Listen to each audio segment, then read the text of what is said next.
You were never too dark. There's like so much more to me than my beauty. When multiple women across different backgrounds tell similar stories, that's not coincidence. It's a pattern. As seen in the title of the video, when you're dark-skinned, it means your skin color is rich in melanin pigments. Coming up are dark-skinned women talking about the reality of being dark-skinned, how they have been perceived from family, in school, whether teachers or students, to even strangers, and how they have also been perceived in their career and dating life. As you can tell, I have very dark skin. And the way people talk about melanin, it is so disgusting. I mean, being told to bleach all my life, being harassed, being teased, being compared to wild animals because of this. Yeah! The response, darker women are told that they're too sensitive. You're reading too much into it. Why make everything about shade? When multiple women across different backgrounds tell similar stories, that's not coincidence. It's a pattern. It's about awareness. It's about saying we notice the patterns and we're allowed to talk about them. Okay? And if that conversation makes you feel uncomfortable, maybe sit with why. Because where were you guys when my cousin denied knowing me in front of her friends? You know, it was festive season and it's around the time where you go and visit your family members, or when your parents are like, go and visit who from where, just take a break from the house. My mom was like, please just take a break, ne? Go and visit your aunt, ne? And you will come back after 2 weeks. And then I visit them. On the second day, her friends, like my cousin's friends, come over. Of course, we were kids. Schools are closed. Kids want to play in the streets, you know, so they come over and they want to play with her. Her mom is like, to me, she's like, yeah, go and play with them. You're going to come back, you know, yeah, just go and enjoy yourself. So I'm telling you, we didn't even go outside the gate and the whole thing happened. So like one of the friends, obviously, like the friends are confused. They're like, who's this? You know, and so the friend asks her, she's like, who's this?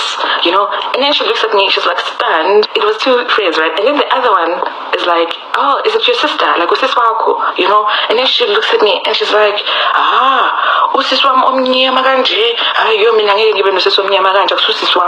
in English, she basically said, I could never have a black sister like her. Like, she's too dark to even be my sister.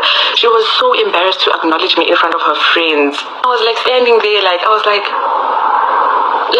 what should happen now? And as I'm telling you that, we didn't even go outside the gate. So when she said that, she said it so loudly that her mom heard it. I guess she heard the whole conversation. I guess she was listening. She was like, what did you just say?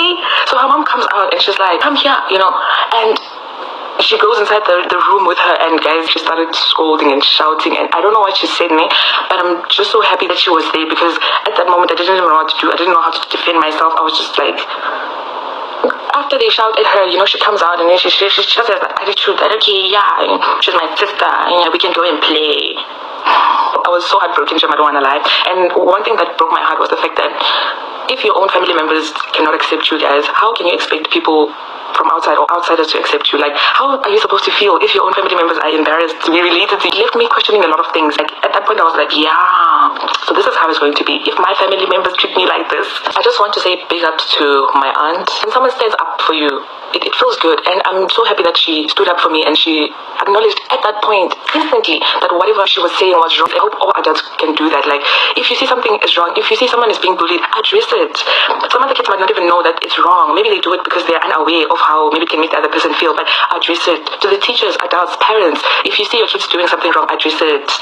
Back in the days when I was in primary, most of the people used to make fun of my skin tone. It went to an extent where teachers did the same thing. Okay, let's say for example nalala class, and then people will literally laugh at me. They used to normalize this, making fun of somebody's complexion as a joke, but to me, I used to take it to heart. That thing made me hate myself to a point where when we went back home for the holidays, see, we used to hang out with friends, and obviously there's a time where you'll take pictures and videos, to me filters, the normal camera. I used to feel so insecure. To be honest, I didn't really want to appear in those pictures and videos because I felt like I was too dark. Ilifika point where nilijambia, minikipata do, bleach, I'll definitely bleach. Like, I wanted to change myself so bad. But anyways, as I grew older, I came to realize that it wasn't really my skin. My skin was never the problem. People hated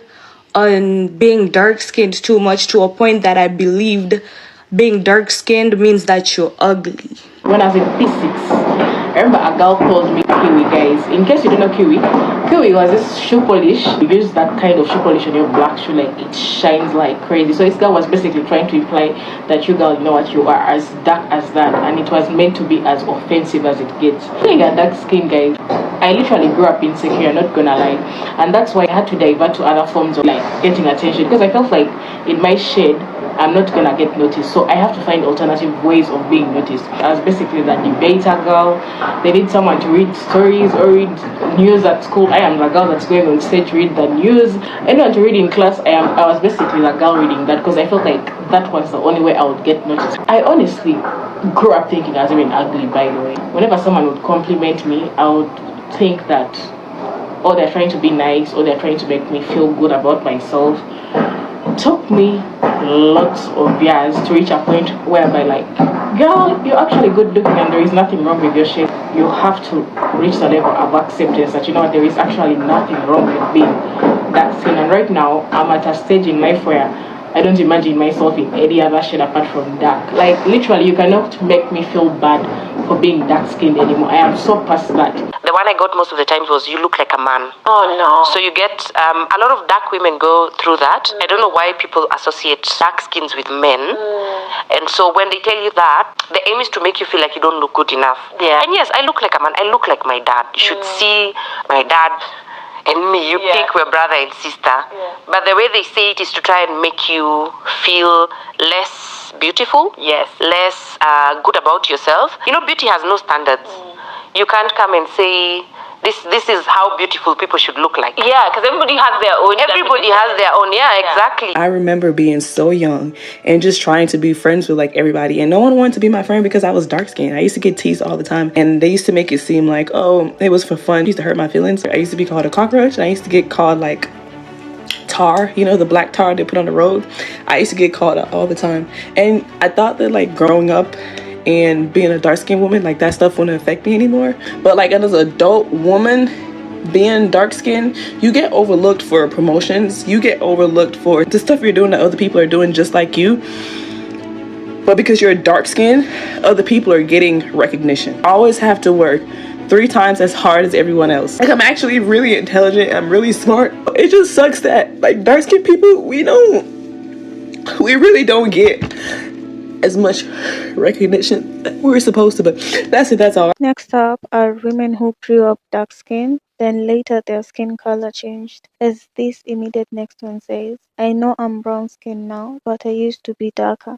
My complexion just got lighter as I grew up. I used to rub like potatoes and like lemons on my skin. As a kid, I literally go onto YouTube and search skin home remedies. That's what I used to call it. Now I'm sitting here thinking there's like probably someone else that's like going through the same thing I went through back then. I didn't even have people that were my complexion to look up to. And why am I getting emotional? Ew, wait. I didn't have someone to tell me your dark skin is actually beautiful. And like obviously my parents didn't know I was doing all of this. Me being dark skinned at the time was like such a problem for me. If you're a dark skinned little girl, I know growing up how difficult it was for me. I see so much of myself in you. I've literally been there. And now I'm one of the most confident people you'll ever meet. And I know like now you may not feel like that. It's gonna take a lot, but I promise you're gonna get to the point where you just like, you're actually so gorgeous. I can't believe I was actually doing that. And there's probably someone else. I don't want to cry. There's probably someone else that's doing the same thing. And let me stop talking now. But like, you're beautiful. You're gorgeous. You're gorgeous. And if you still don't believe me, just give it time. Give it time. Give yourself time. Growing up, I used to be a very dark-skinned baby. And me being dark-skinned led to a lot of people calling me ugly. Literally to my face. I would get told I shouldn't wear certain colors, stay in the house more. And it became worse when my cousin Tandega came into the picture, and she happens to be light skinned. So a lot of people pitted us against each other, but because she was young and I was also pretty young at the time, we didn't really pay any attention to it, and we carried on loving each other. So when I came out with my father's complexion rather than my mother's complexion, it led a lot of people to then say, oh, Tandega seems more like your mother's child, truly my mom's daughter, and she's so beautiful, unlike me. She looks like a doll. I look like the doll that nobody wants to play with. When she came into my life, I was just so happy to finally have a sister, because I have 2 little brothers. So then having such a beautiful relationship being used against me, it was hard to process. So obviously, as I grew, we moved from the old neighborhood that we were living in, and this is where we live now, and I didn't really have friends here. So I started being indoors more, and I think being indoors a lot caused my complexion to get a bit lighter. And when this change started to happen, the way people talked to me or the way people talked about me started to change. Someone hasn't seen me in a very long time. When they do see me, the first thing they always say is, oh my gosh, you've gotten so light. Wow, you are so beautiful. And I've always had a hard time accepting compliments like that, because are you telling me I'm only beautiful because I got lighter? It's like a trigger to me, because then I feel like people only coming to accept me or coming to like me, even if they just like me for my personality, but I think I'm becoming more palatable to them because of my complexion. And being dark did become an insecurity at some point, but growing up and just looking at how beautiful dark-skinned women are, just coming to appreciate dark-skinned women more, because damn, growing up we really went through a lot.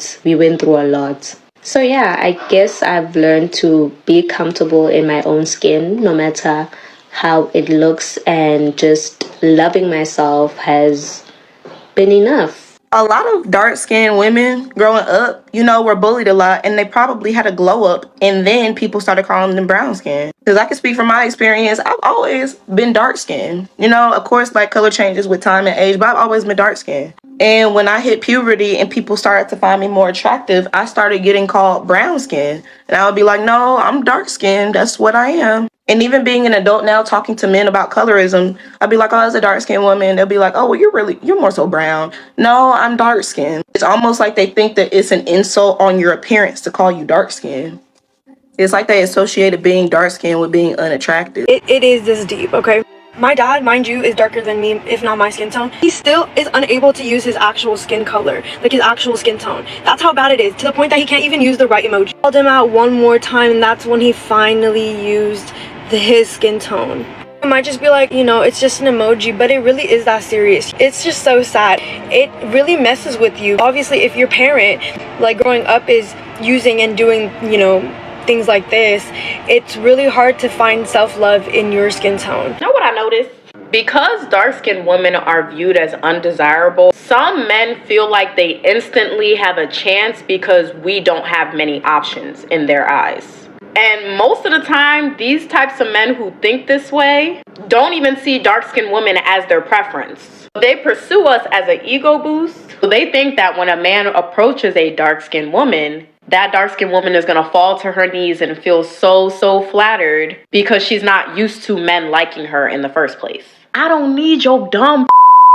They literally lose their from pursuing me to lashing out on me. Telling a dark-skinned girl she's cute for a dark-skinned girl is not a compliment. Then they be saying it smiling and cheesing. Like they just really done say it. Get out my face. Ugh. Why can't y'all just tell us we're pretty? Why y'all just can't tell us we're beautiful? Why we can't just be gorgeous? This is for every dark-skinned girl who was ever told she was too dark. By a stranger, by a classmate, or your own family. I heard the comments I heard the comparisons. The well-meaning relatives who suggested creams and said it with love like it made it better. I avoided the sun. I internalized every single word. Here's what I know now that I didn't know then. Dark skin is not something to overcome. It is not something to lighten. You were never too dark. If you are dark skinned, aka if you're deeply melanated like me, honey, listen to me, okay? Once you start to tell yourself that you are beautiful every day and start believing every day, hey, you become unstoppable, okay? Nobody can stop you. Nobody can trigger you, okay? Love your skin. You are beautiful, okay? Okay. This conversation raises the question: how many women today will not have bleached, headache pain, if starting from home, the parents or caregivers, and just the community around them let them know there is nothing wrong with being dark-skinned from a young age, in that they grow up having high self-esteem, they are able to stand up to anyone who bullies them, and when the bullying takes a toll on them, they are able to communicate to parents, to caregivers, so that these necessary conversations take place. To me, the best part of this is when they say they're now confident and you can't make them feel bad about themselves. Anyway, that was it for today's video.